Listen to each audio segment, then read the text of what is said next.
with an AI solution to collect the sound of frogs, and then using machine learning to then identify those frogs. And there are many unidentified species still all across the world, especially amphibians.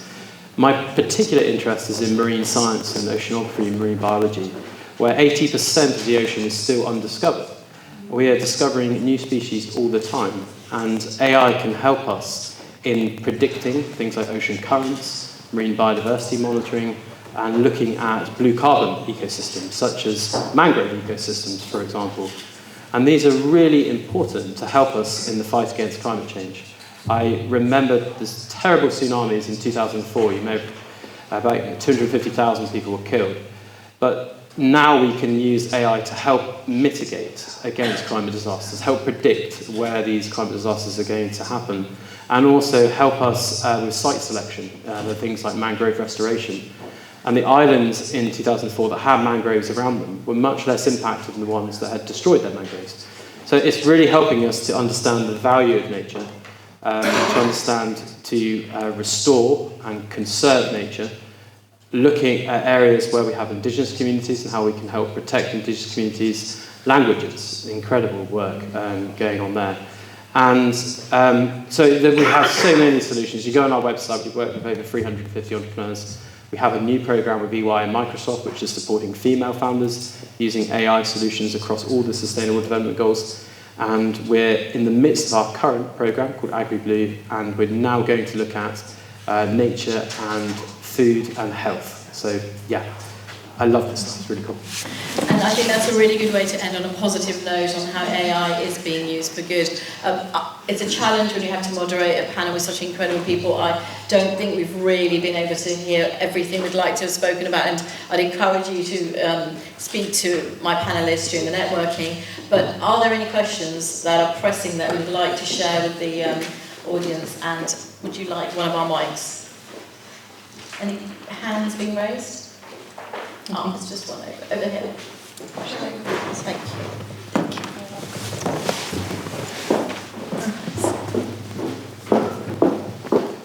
And if you wouldn't mind introducing yourself as well, that would be great.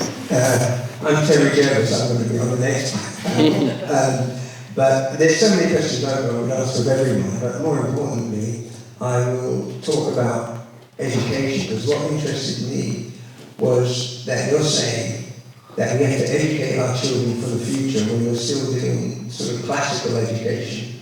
And the other thing was when they mentioned about human emotions, human interaction, and what that is doing to the human condition, which we've seen play out in schools, and we've seen isolation, what it does, and the proliferation of guns in America, when things get kind of out of control and you're isolated and emotionally stunted. So, how is AI going to help in the education for future jobs? Thank you so much, and Felicity, if you wouldn't mind. I couldn't cover everything, but when we have the opportunity to address this. In education, as I already mentioned, is about teaching the learners how to use the AI, and also to question the algorithm, why the information comes this way, who made that decision, on what basis, and to teach. Schools actually will have a really important role here to nurture curiosity, to educate the critical thinking, the problem solving, and that comes from teaching the students how to use AI, how to check the validity of the sources that are fed into the algorithm, and as I mentioned, not to be a passive consumer, to be a co-creator of this. Creating this environment is really, really important. The same for the teachers. The teachers they have to create the lesson has to be motivating and engaging. So we talk about virtual teachers in some instances, we're talking about technology that has developed, we're talking about neurodiversity and addressing a global issue. How do we actually enhance or optimize the outcomes for those students? We talk about 1.5 million students that are neurodiverse, only in the UK, 8 million in Europe. We talk about the future of education, a solution that will help for all the schools, go across all the academic curriculums? How do we shape that? And we can do it. We can actually harness the tools and we can create this together. Co-creation is a really important part. Isolating instances where an AI is used for hate and speech, or that are things that has to be regulated by the body, by the governments, and all that stuff. But initially, it is, I think, it's a brilliant idea to be able to harness this AI to help us to build the future, because if we look, everything is moving with lightning speed, going to space and doing everything. In education, we have still some traditional methods. So therefore, education will play an important role in educating what is the future. Empowerment, it doesn't mean that we have to teach the learner how to create and how to innovate, but equally how to question, because questioning the algorithm that is building the AI is a cognitive function. So it is requiring more to more know than AI knows. And that is education. Brilliant question and brilliant answer. Thank you so much. Do we have any other questions before Tanya tells us off, taking up too much time? Lots of questions. At the back, please. And again, if you could just introduce yourself as well before you ask your question. Hi guys. My name is Konstantin. I'm from Analytic Technologies. We're focusing actually on quantum cryptography. I have a question for all of you guys. You look amazing, by the way. The question is about Terminator. Do you guys think it's a movie or a documentary? Thank you so much. When you say documentary, or do you just say this was, someone had the intuition this was going to be our future, right? Who would like to take that question? I don't know, Harry, it feels like this is one for you, really. It's a great movie, Tony. The question is, I think AI has already been used on the battlefield, right? We've seen it in Ukraine and Russia, and we're seeing it in the Israel-Gaza conflict. I think it's going to only increase. Defence spending in the UK is going to go up to 5% by 2035. NATO defence spending is going through the roof. I don't know is the answer. I think we need to safeguard against that, and I think the law of regulation can play a really important role in the future weapon systems that will be used to tear each other apart. Does anyone want to add to that? Or? Thank God the question was not about the Minority Report. Do anyone Thank you. Was there another question at the back? Oh gosh, lots of questions. I'll let Maria decide. Maria's good. Hi, my name's Rebecca. I work in early years and I work in the front line in education and childcare for a company called the Gap Club. I am absolutely fascinated with what you're talking about with respect to everything to do with education. My question is, as an individual on the front line, how will we, because I completely agree with you about curiosity, about creativity, but it is very difficult and very stifling in a stifling education system. So, what would be your recommendations? Because it isn't really just the education system, it's about us as well as parents. It starts from literally the red book. When your child is born, we need to really start from the very, very beginning about supporting our parents on how they can improve that attachment and those problem-solving skills and that critical thinking that you're talking about. That starts from sustained and shared thinking with your child very, very early on. So I'm absolutely advocating what you're saying about AI, but how do we do that from the front line? I feel like both Felicia and Sophie could answer this, but would I be able to just ask you very quickly to think about that, because it really is about how we interact and how we train from a very early age, right? So if I may just Yes, ask this. absolutely, and it's such a valid question. There's actually a study that came out recently that looked at people who used AI, how they performed cognitively on tasks that they were using AI for, and their ability to think and remember and think critically and creatively.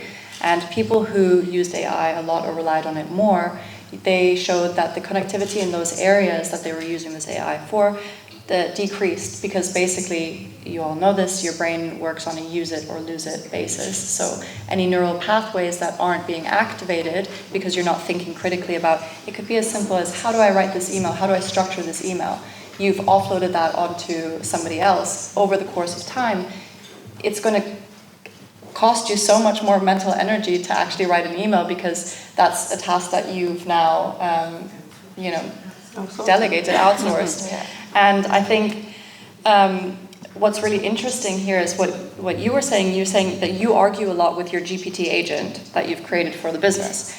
And I think that's very interesting, because you clearly know what the right answer is and what you want the result to be. But somebody who grows up using and relying on these algorithms for their learning, they will not know the difference. They will just accept what is there as the truth. So I think it's very critical that these tools are used as tools separately from learning and critical thinking, and that is something that needs to be developed first, needs to exist within the brain, so that when the child, as it learns and grows and uses these tools for whatever reason, they know to question it. They have an expectation of what the right answer should be. It could help support their opinion, it could support the way that they navigate a task, but it should not be executing their task, and you should definitely not be using it to outsource your thinking and your creativity, because those pathways, it's like learning a new skill, like I grew up speaking German, French, and English, and I've been here now for the past 15 years. I don't have any German-speaking or French-speaking friends, and when I go back home, it's very difficult for me to speak with my family in my native tongue, because I haven't used those pathways, and I think we need to kind of see it in a similar way. So I will pass off to you. I will just add, frequently answered, that early identification, so early years, and when the UK now, Citizens of Wales is also involved into early years, and early years framework is absolutely top in the world, I would say. It is important that we construct from the beginning like a hybrid version rather than rely entirely on the AI. So activating these neural pathways and making sure that the child is exposed to non-screen activities would be something that would be under the parental control rather than, and that symbiosis in between the school and the parents. Not entirely parents entirely rely on the school, because the child is going to the school and everything is uploaded on the school, but also what parents do in their own setting and how they teach. So if you go today, everyone is traveling in the tube, you go there and the majority of people are on the phones, they don't speak to each other anymore. You go to in Tokyo, nobody even interacts with you because they already have a phone, somebody to interact with. So those social skills and everything else would be still relying on the education that is given to the child at home. So early years will play a really important role, and hence, and I would add here what Mary Beth was saying. Early identification in work prevention is better than cure. So if you insist in developing those skills very early, then you will have a skill generation. And then where our roles as educators is really important. And all of us are educators, in fact, either that we are teachers, either we are husband and wife, or we go home and do this. Everybody plays a role in society, so we can play this role. And then we can harness the science to help us further. Absolutely. Are we now at time? We could carry on all night, but thank you so much to all my wonderful panellists. Do please speak to them when we're having some drinks afterwards. And yeah, thank you so much, Tanya, for bringing together.